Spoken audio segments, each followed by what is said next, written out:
తెలంగాణ రాష్ట్రంలో చేనేత జౌళి శాఖ నేత కార్మికులు సంక్షేమం కోసం మహిళా సాధికారతను మరింత బలోపేతం చేసేందుకు నిరంతరం కృషి చేస్తుంది. ఈ దిశగా ప్రభుత్వం అనేక కీలక చర్యలను వేగవంతం చేస్తుంది.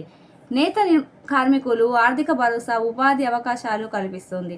చేనేత జౌళి శాఖ మంత్రి శ్రీ తుమ్మల నాగేశ్వరరావు మాట్లాడుతూ, రాష్ట్రంలోనే 65 లక్షల మంది స్వయం సహాయ సంఘాలు మహిళలకు ఇందిరా మహిళా శక్తి చీరల పంపిణీ వచ్చే నెల 15వ తేదీ నాటికి పూర్తి చేయాలన్నట్టు ప్రకటించారు.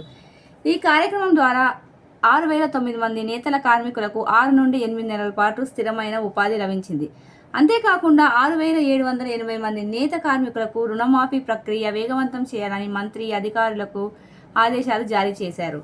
నేతన్న భరోసా కార్యక్రమం కింద ఏటా 2 విడతల్లో ఆర్థిక ప్రోత్సాహాలు అందజేయనున్నట్లు ఆయన స్పష్టం చేశారు. ఈ పథకం కోసం మొత్తం 4.34 కోట్ల మీటర్ల వస్త్రం అవసరం కాగా ఇప్పటికే 3.65 కోట్ల మీటర్ల క్లాత్ ఉత్పత్తి అయింది.